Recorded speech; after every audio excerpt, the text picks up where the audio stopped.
केलेला आहे. आणि डॉक्टर बाबासाहेब आंबेडकरांनी जे आपल्या बिरसा मुंडांनी घालून दिलेले जे काही तत्व होती त्या तत्वांना बळ देण्याचं काम डॉक्टर बाबासाहेब आंबेडकरांनी केलं. म्हणून मला संपूर्ण आयुष्यभरामध्ये 3 व्यक्ती ह्या रॉयल वाटतात जे माझे आदर्श म्हणून आहेत. एक डॉक्टर बाबासाहेब आंबेडकर, दुसरं माझ्या समाजाला प्रवाहात आणण्याचं काम ज्यांनी केलं, जागा करण्याचं काम ज्यांनी केलं, ओळख निर्माण करून ज्यांनी दिली असे क्रांतीसूर्य भगवान बिरसा मुंडा.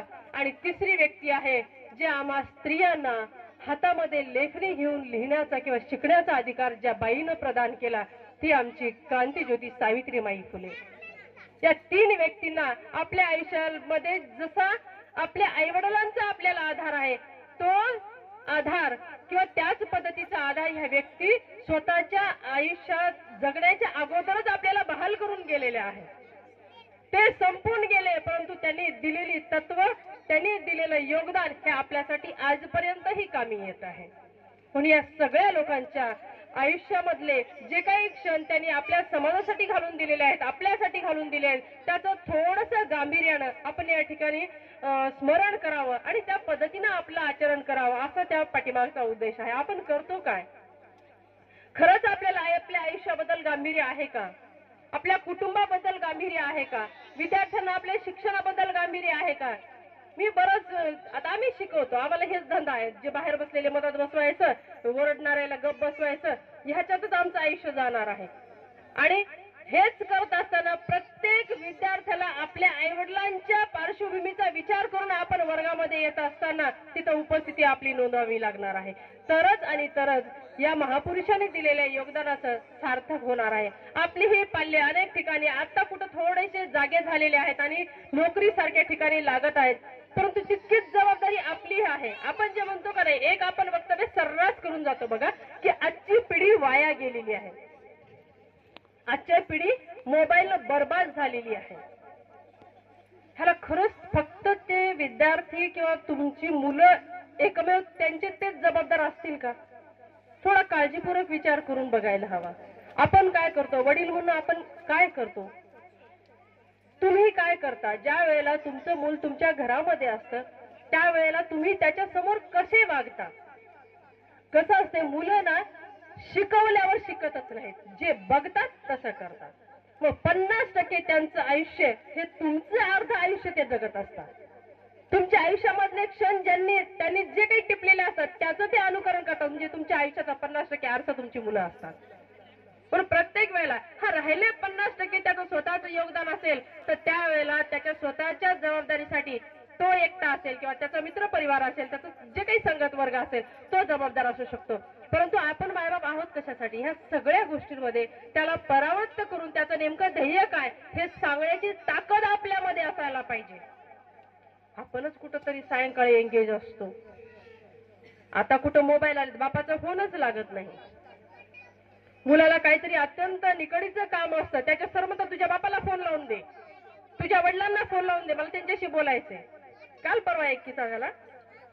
परीक्षा चालू होत्या कॉलेजमध्ये आणि परीक्षा चालू असताना एक मुलगा बुलेट गाडी होती आणि ग्राउंड मध्ये असं जोर जोरात विदाऊट सायलेन्सर ती गाडी फिरवत होता. मग आमच्या प्राचार्यांनी त्याला चोप दिला आणि वर घेऊन आले कॅबिन मध्ये. त्याच्या आई वडिलांना फोन लावला. म्हणजे एक तर परीक्षा चालू आहेत व अवघ वयाचे 18 वर्ष 17-18 वर्ष असावे, 12वीच्या वर्गामध्ये असलेला तो. आणि त्या मुलाच्या आई वडिलांना फोन लावल्याच्या नंतर आता थोडंफार बोलणं झालं आणि शेवटी त्यांच्या वडिलांनी सांगितलं की सर मी ह्याच्या पायी कदरून गेलोय, याचं काय करायचं ते तुम्ही करा. आमचे प्रिन्सिपल मला याला जेलमध्ये टाकतो, त्याच्या आईला बोलायला द्या. आईला सुद्धा बोलायला दिलं. आईनं सांगितलं मी म्हणले की याला कारवड घेऊन शेताला जाय, माझी तब्येत ठीक नाही, तर तो म्हणाला की मला कॉलेजला खूप महत्वाचं काम आहे. बघा हे सगळ्या तुमच्या आमच्या आयुष्यामधले प्रसंग आहेत. लेकरं म्हणतात की खूप महत्वाचं कॉलेजला काम आहे आणि त्यावेळेला निघून जातात. कधी कधी तर म्हणतात मला 2000 पाहिजे, 3000 पाहिजे, वेगळं काम आहे. आपल्या आईवडिलांची ही जबाबदारी वी हॅव टू अवेअर. थोडं जागे राहा. खरंच त्याला काम आहे का? ज्या वेळेला मुलगा शाळेत टाकला त्याच्या शिक्षकाचा नंबर घ्यायचा, मुलगा कॉलेजला जातो त्याच्या शिक्षकाचा नंबर घ्यायचा. फक्त महिन्यातून एकच फोन त्याच्या शिक्षकाला करायचा.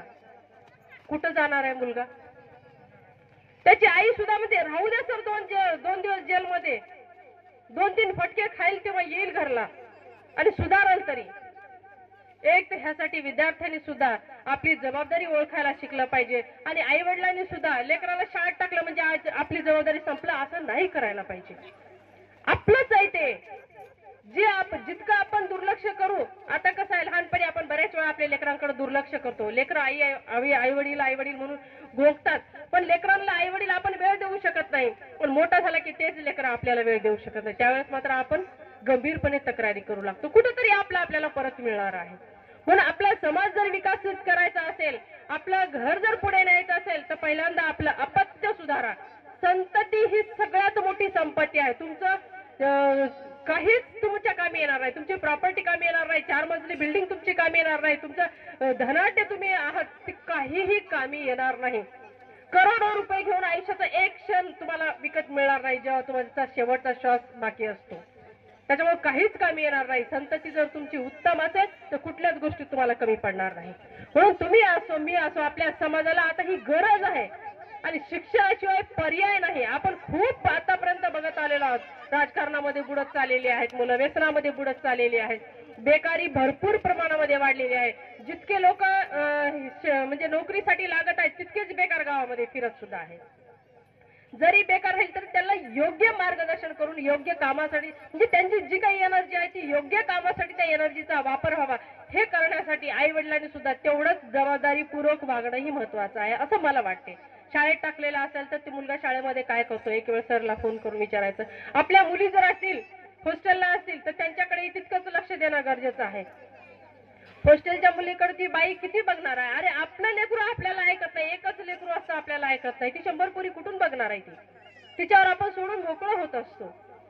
दिवसभर मुली काय करतात हे आपल्याला माहित नाही, कोणी बघणार नसतं. कसं असते, एक गोष्ट आहे, तारुण्याचं वय असतं माणसाचं भरकटण्याचं, काही नॅचरल रिझन्स त्यासाठी असतात, पण त्या वयामध्ये मात्र योग्य मार्गदर्शनाची किंवा त्याला काउन्सिलिंगची गरज या विद्यार्थ्यांना असते. आणि हे काम प्रथमतः आपण आई वडील करू शकतो, नातेवाईक करू शकतात, किंवा त्याच्या फॅमिलीमध्ये जी व्यक्ती त्याला मॉडेल वाटते, ज्या व्यक्तीमुळे तो इन्स्पायर असतो, अशा व्यक्तीला त्याला मार्गदर्शन करणं आवश्यक असतं.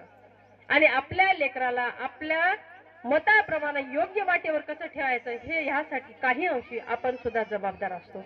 म्हणून मुलांनी आपली जबाबदारी जितकी ओळखायला पाहिजे, पालकांनी सुद्धा तितकीच आपली जबाबदारी ओळखायला पाहिजे.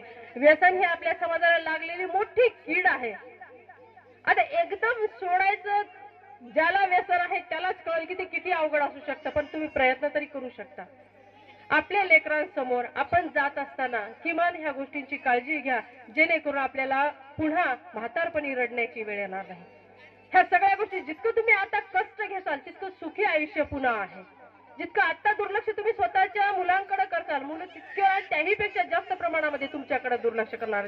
भयान पिढी येणार आहे याच्यानंतर. आता मला सांगा, आपली शेती किती होती, आजोबाला किती होती, आपल्या वडिलांना किती होती, आपल्याला किती आली, आपल्या मुलाला किती जाईल, किती तुकडे करावे. आता तुमच्या लेकरांचं बघा किती डिमांड्स वाढले त्यांचे. अरे फिल्मी स्टाईल राहायला लागलेत सगळे, सगळ्याच्या रिक्वायरमेंट इतक्या गरजा वाढलेल्या, सगळे फॅन्सी राहायला म्हणतात. कुठून आणायचा पैसा? जमिनीत मरतायत माय बाप, काम करून उन्हात तळतायत, त्याचं काहीच गांभीर्य नाही लेकरांना. अशा परिस्थितीमध्ये ह्या सगळ्याच गोष्टींचा विचार करता एक भीती आपल्या मनामध्ये राहणं अपेक्षित आहे की ही येणारी पिढी आपल्या गरजा भागवण्यासाठी आपले सुद्धा मर्डर करायला मागे पुढे बघणार आहे. म्हणून मायबापांसाठी ही कळकळीची विनंती आहे, आपल्या लेकरांकडे लक्ष द्या. समाज, गाव, राजकारण ह्या फार पुढच्या गोष्टी आहेत. ज्या व्यक्तीचा, ज्या माणसाचा मुलगा त्याचं ऐकत नाही, अख्खा गाव त्याला एकच, म्हणजे कुठलाच गावातला माणूस त्याचं म्हणणं मानत नाही. ज्याची बायको त्या नवऱ्याला रिस्पेक्ट देत नाही, गावातलाही माणूस त्या व्यक्तीला रिस्पेक्ट देत नाही. So build up yourself in your home first. स्वतःला तुम्ही सिद्ध करा, ते पहिलं स्वतःच्या घरामध्ये. आपोआप तुम्हाला समाज मानायला लागेल. अरे आपण काय म्हणतो, त्याच घरचं बरोबर नाही, दुसऱ्याला शहाणपणा सांगायला गेलं, हेच असतं. आपण याच्या उलट करतो. 4 माणसं आपल्याला बरे म्हणलं की आपण एक लीडर झाल्यासारखा भाव आपल्यामध्ये येतो, पण हे सगळं थोतांड आहे, स्वप्न आहे, मृगजळ आहे, ज्याच्या मागे आपल्याला धावायचं नाही. पब्लिसिटीच्या मागे अजिबात धावायचं नाही. कोणी काही करो, आपलं कर्म हेच शेवटी आपलं ध्येय असावं, तेच आपलं उद्दिष्ट असावं. आपले लेकरं, आपलं गाव, आपला समाज आणि यातून अप्रत्यक्षरित्या आपला देश ह्या ठिकाणी विकसित होत जातो. आणि या कार्यक्रमाच्या अनुषंगानं ह्याच गोष्टींचा उजाळा किंवा आपल्यामध्ये हे गांभीर्य यावं आणि हे जे महापुरुष ज्यांनी आपलं आयुष्य उद्ध्वस्त केलं, समाजासाठी अर्पण केलं, त्यांच्या त्या कर्तृत्वाचा आपल्याला उजाळा व्हावा, माहिती व्हावी आणि त्याची जाणीव व्हावी, या उद्देशानं अशा कार्यक्रमाचं आपण या ठिकाणी आयोजन करत असतो. या कार्यक्रमासाठी हे फक्त त्याला काय म्हणतात, ट्रेलर होतं. फिल्म पुरी धनंजकर सर कंप्लीट करतील. मला या ठिकाणी बोलवलं, माझा यथोचित सन्मान केला. मला बोलवणारे माधव भिसे सर, संभाजी गायकवाड सर, त्याचबरोबर येथील सर्व गावकरी मंडळींचे मी त्यासाठी आभार व्यक्त करते. आणि मला या ठिकाणी घेऊन येणारे माझे बंधू फोले सर यांचेही मी आभार व्यक्त करते. ते जर आज माझ्यासाठी अवेलेबल होऊ शकले नसते तर मी आज या ठिकाणी उभी राहिले नसते. त्या ठिकाणी जे काही चुकीचं वाटलं असेल किंवा कुणाच्या हृदयाला ठेच लागलेली असेल तर ती माझी मला परत द्यावी. जे तुम्हाला योग्य वाटलं असेल ते आपल्या पदरी घ्यावं आणि मला एक आपली लहान बहीण म्हणून या ठिकाणी चुकलं वाकलं क्षमा करावी आणि आपल्या पुढील कार्यासाठी आपल्याला शुभेच्छा देऊन मी या ठिकाणी थांबते. धन्यवाद.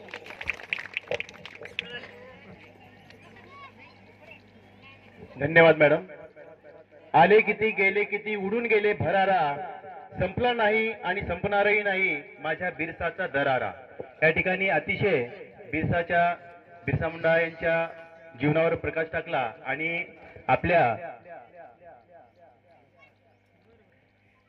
आपल्या घरामध्ये काय चालतं पहा. दोन मुलं आहेत आणि त्याचे आई वडील आहेत. आपलं अनुकरण कशा पद्धतीने करतात. आपण मोबाईल घेऊन बसलं ते पण मोबाईल घेऊन बसतं, आपण पुस्तक घेऊन बसलं तर ते सुद्धा पुस्तक घेऊन बसतं. ठीक आहे, आपण आता शेतीच्या कामामध्ये व्यस्त असतो, पण घरी गेल्यानंतर आपलं लेकरू काय करत आहे, आपलं बाळ काय करत आहे, शाळेतून आल्यानंतर घरी काय करतं याकडे लक्ष देणं हे खूप मोठी गोष्ट आहे. कारण त्या मुलांचे मित्र कोण आहेत आणि त्या कशा पद्धतीनं शाळेमध्ये किंवा घरी वावरतो याच्यावर सर्व काही अवलंबून असतं. आणि आपलं पुढचं जीवन जे आहे, आपलं पुढचं आयुष्य जे आहे त्या मुलांवरच आधारित असतं, अवलंबून असतो आपण. या पद्धतीनं मॅडमनं अतिशय छान पद्धतीनं मांडणी या ठिकाणी केलेली आहे. यानंतर आपल्याला वक्ते म्हणून लाभलेले